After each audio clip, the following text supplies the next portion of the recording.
playing detective. How quaint. Well, I hope you're not the amateur busybody that the police say you are. I can assure you that I can get to the bottom of this for a never so professional fee. Agatha Raisin enquête du lard ou du cochon, le tome 20 de M.C. Beaton. Noël a été décevant dans les Cotswolds, le fief d'Agatha Raisin. Pour réchauffer les cœurs et les estomacs, le petit village de Winter Parva propose une fête avec costumes, danseurs folkloriques et cochons de lait rôti. Amatrice de barbecue, Agatha Raisin se jette sur l'occasion. Le tourne-broche qui grésille a de quoi ravir les foules par cette journée brumeuse.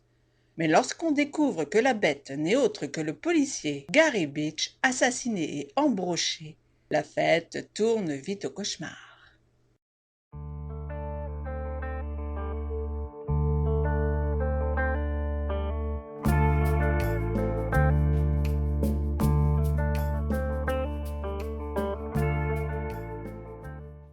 Carcelée.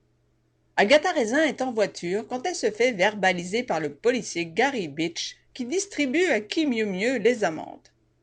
Winter Parva. C'est la fête aux cochons. Agatha s'y rend avec toute sa petite troupe de l'agence de détectives, ainsi que Charles et Roy qui est là pour le week-end. Là, elle découvre sur la broche qui flambe, non pas le cochon tant attendu pour les victuailles, mais le policier en train de rôtir la tête en moins.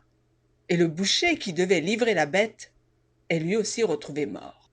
La police se tourne alors vers Agatha Raisin, qui avait proféré des menaces contre les dénommés Beach en arguant qu'il faudrait le faire rôtir à la broche celui-là.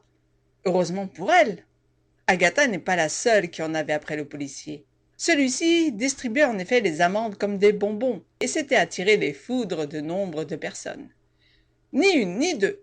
Agatha se décide à enquêter et elle se demande comment le policier a pu se payer une aussi belle maison. L'homme traficotait-il ? L'enquête se corse quand elle reçoit chez elle la tête du dit flic alors qu'elle vient de découvrir qu'il avait des diamants dans sa demeure. Les taux se resserrent et toute l'équipe semble en danger. Qui se cache derrière ce meurtre ? Et que cache la veuve du policier, ex-épouse d'un richissime homme d'affaires, à dénommer Richards, qui traîne les femmes comme des objets ? Et puis il y a cet autre policier, un Écossais bourru, qui n'a pas l'air bien clair. Un excellent Agatha Raisin. Voilà ce que l'on peut dire de ce tome qui se lit rapidement et est teinté toujours de cet humour particulier, des vicissitudes de son personnage principal, d'action, de meurtre et d'intrigue. On ne s'ennuie pas une seule seconde et jusqu'à la fin on se demande qui a commis les fameux crimes et pourquoi. On retrouve tous les personnages des précédents tomes et même le retour de Simon, l'amoureux transi de Tony qu'avait éloigné sciemment Agatha en l'envoyant en Afghanistan. Tony va-t-elle retomber dans ses filets ou bien céder aux avances d'un certain Paul le contrôlant? Un tome donc qui mêle humour, action, amour, intrigue, sur un rythme bien plus rapide que les précédents romans.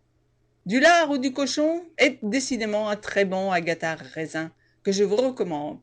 Et c'est pour cela que je lui ai mis la note de 4 sur 5.